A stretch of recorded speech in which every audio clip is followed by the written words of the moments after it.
Xi Jinping का सेना का ऑर्डर सामने आया है। पीपुल्स लिबरेशन आर्मी के लिए हाई अलर्ट का आदेश जारी किया गया है। अमेरिका और जापान का वॉर एक्सरसाइज इस वक्त जारी है और चीन की नजर को रखते हुए अमेरिका जापान की वॉर एक्सरसाइज में अब 36,000 की सेना हिस्सा लेगी।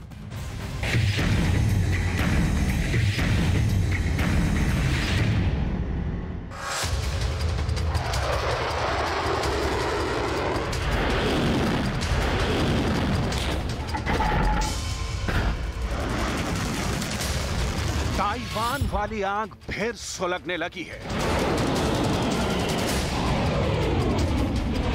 शी जिनपिंग ने सेना को हाई अलर्ट पर रखा है।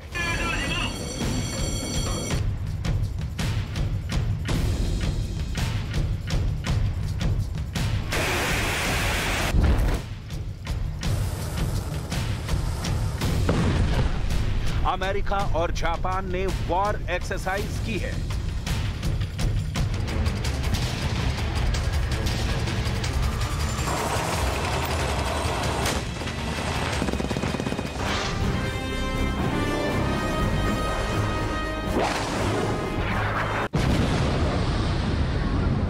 ताइवान स्ट्रेट में आने लगा है उबाल।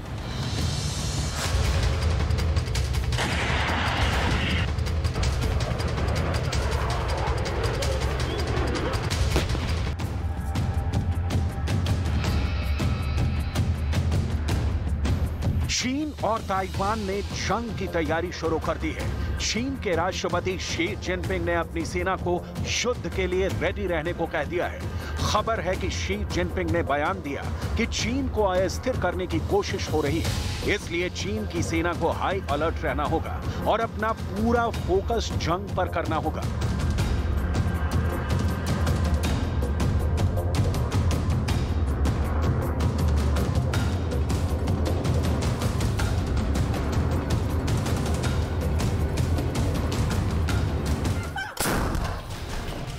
इस बीच ताइवान ने भी चीन से लड़ने की तैयारी शुरू कर दी है।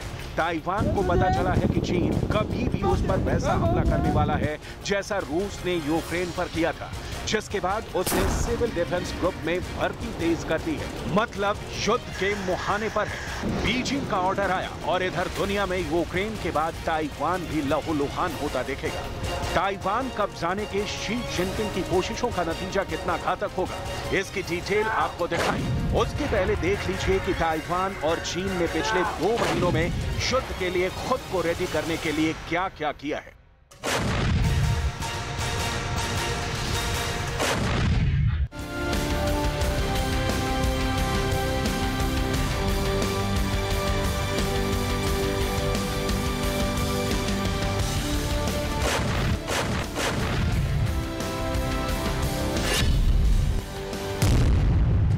पहला, ताइवान में सेना कुछ दिनों ढील के बाद फिर से हाई अलर्ट पर है। चीन में प्रेसिडेंट शी जिनपिंग ने भी पीपल्स लिबरेशन आर्मी को हाई अलर्ट मोड में रहने का ऑर्डर दिया है।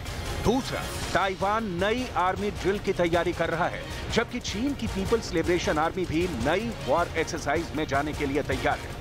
तीसरा, ताइवान ने सिविल डिफेंस ग्रुप में भर्ती तेज कर दी है। चीन ने अपनी सेना में भर्ती के लिए उम्र सीमा 2 साल बढ़ा दी है। ताइवान ने दावा किया है कि 31 चीनी विमानों ने उसकी सीमा का फिर उल्लंघन किया है। मतलब चीन ने ताइवान की सीमा में घुसपैठ बढ़ा दी है। पांचवां, ताइवान को अमेरिका से कुछ और मदद मिली है। चीन अमेरिका के बीच विरोध की आग और भड़की है। ताजा उदाहरण देखिए। दूसरे के घरों को जलाने का खेल बुरा होता है, लिहाजा चीन को भी आज जापान और अमेरिका की वॉर एक्सरसाइज की ये तस्वीरें देख लेनी चाहिए।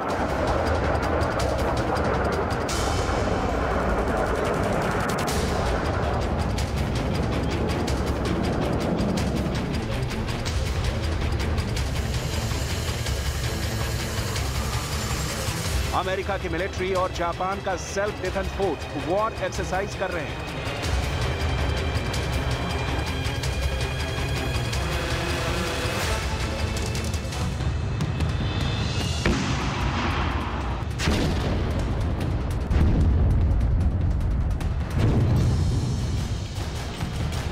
किन सोड नाम की इस एक्सरसाइज की साइज समझने के लिए इसमें हिस्सा लेने वाले सैनिकों की संख्या जान लीजिए। 26,000 जापान की सेना इस ड्रिल में हिस्सा ले रही है, जबकि अमेरिका के 10,000 आर्मी पर्सनल इस वॉर ड्रिल का हिस्सा हैं। 4 वॉरशिप जो कि ऑस्ट्रेलिया, कनाडा, ब्रिटेन से पहुंचेंगे, इस ड्रिल में शामिल हैं। इस ड्रिल में 120 एयरक्राफ्ट उड़ान भरकर चीन को होश में रहने की सीख देंगे।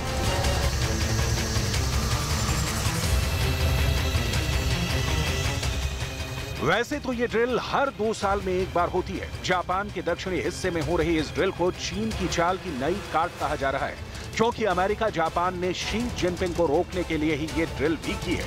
अमेरिकी संसद की स्पीकर नैन्सी पेलोसी की ताइवान यात्रा के बाद अमेरिका और चीन का तनाव एक बार फिर चरम पर पहुंचता नजर आ रहा है। माना जा रहा है कि इस बीच चीन के राष्ट्रपति शी जिनपिंग ताइवान की ओर बढ़ने के पहले अपने करियर का ग्राफ बढ़ाने में जुटे थे। तीसरी बार राष्ट्रपति चुने जाने के बाद शी जिनपिंग की चीन में धौंस और साख दोनों और गहरी हुई है। शी जिनपिंग के सामने शीशे की तरह साफ है कि आज नहीं तो कल चीन ताइवान पर हमला जब भी करेगा, अमेरिका ताइवान के साथ खड़ा होगा। और हो सकता है कि चीन को ताइवान में अमेरिकी सेना से सीधे युद्ध करना पड़े, क्योंकि चीन की चेतावनी के बावजूद बाइडेन वो कर रहे हैं जिससे ताइवान की आजादी महफूज रखी जा सके। शी जिनपिंग के सामने ये भी साफ है कि अगर वो पुतिन के यूक्रेन हमले की तर्ज पर ताइवान को रौंदने की कोशिश करते हैं, तो मुमकिन है कि पुतिन की तरह गलतफहमी के शिकार हो जाए।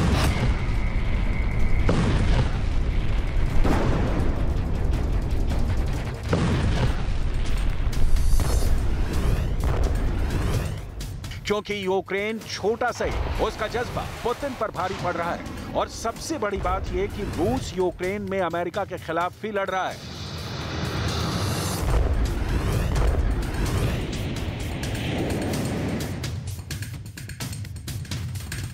उसके संगठन नाटो के खिलाफ ही यूक्रेन पर बमबारी कर रहा है।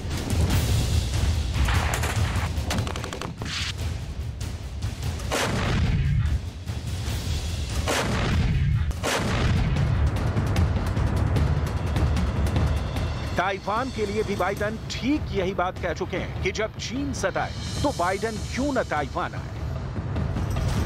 विदेश मंत्रालय के प्रवक्ता झाओ लेजियन ने एक नियमित प्रेस वार्ता में कहा कि दुनिया में केवल एक चीन है और ताइवान उसका अविभाज्य हिस्सा है। ताइवान की स्वतंत्रता अलगाववादी ताकतों को गलत संकेत भेजना बंद कर देना चाहिए। अमेरिका को चीन से ऐसी धमकी नियमित तौर पर मिलती रहती है, लेकिन ना तो बाइडेन ने ताइवान को भेजे जाने वाले जखीरे में कोई कमी की, ना ही उसे कूटनीतिक स्तर पर कमजोर होने दिया। अमेरिका की मदद के एहसास से ना सिर्फ ताइवान चीन से लोहा लेने की तैयारी कर रहा है, बल्कि पूरे ताइवान का जोश आई है। ऐसा माना जा रहा है कि शी जिनपिंग अपने चुनाव से उभरेंगे तो ताइवान वाली चिंगारी जरूर भड़केगी, लेकिन इतनी जल्दी भड़कने की आशंका नहीं थी।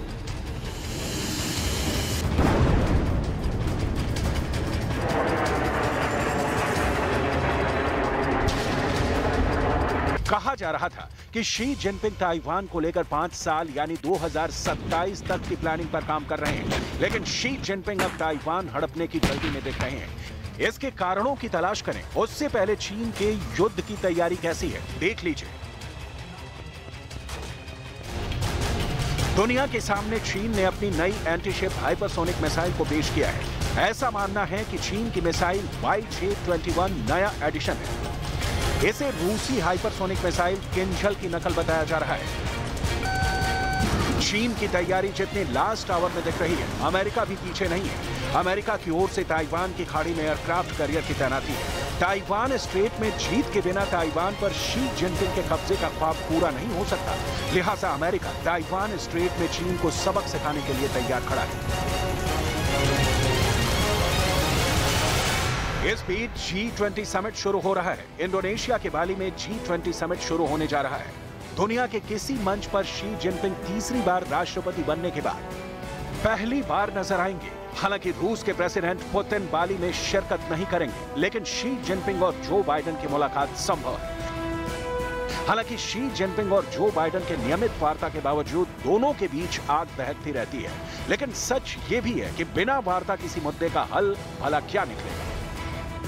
इसलिए बाली बहुत इंपॉर्टेंट है। यहाँ शी जिनपिंग और बाइडेन की मुलाकात में बहुत कुछ तय हो सकता है। अगर अमेरिका और चीन में तनाव कम होता है तो दुनिया के लिए बड़ी राहत की बात होगी। हालांकि बाइडेन और शी जिनपिंग में सीधी बातचीत से टकराव एक दिन में नहीं चलेगा, लेकिन तनाव कम करने के उपाय जरूर किए जा सकते हैं।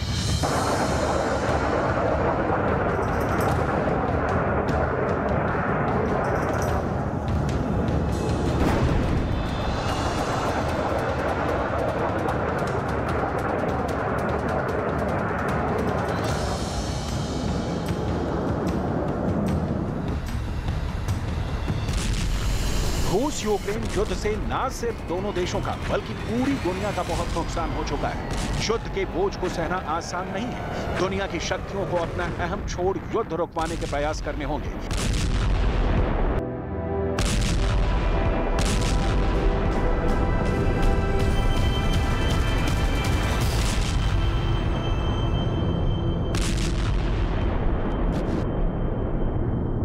अमेरिका को भी अपने कदम पीछे खींचने होंगे और रूस को भी।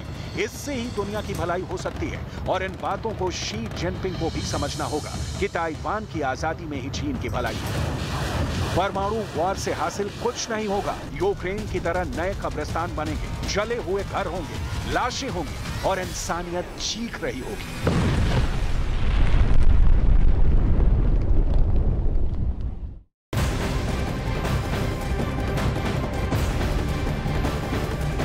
पुतिन ने एक बार फिर यूक्रेन जंग के दौरान अपनी रणनीति बदली है। अपने नए प्लान के तहत पुतिन ने मैदान जंग में अपने तुरूप के एक नहीं बल्कि 2 इक्के उतार दिए हैं। हालांकि राष्ट्रपति ज़ेलेंस्की के पास उनके सुरक्षा कवच है, लेकिन रक्षा विशेषज्ञों का मानना यह है कि पुतिन के ये हथियार ज़ेलेंस्की पर भारी पड़ सकते हैं और ऐसे में ये मजबूरी यहां पर पुतिन की बनती हुई नजर आ रही है कि जिस प्लान के तहत उनके सैनिक आगे बढ़ते हुए नजर आ रहे थे उस प्लान में बदलाव लाया जाए, क्योंकि ज़ेलेंस्की को मदद सीधे तौर पर कई देश पहुंचा रहे हैं और ऐसे में लगातार हथियारों का बेड़ा भी उनका बढ़ता हुआ नजर आ रहा है।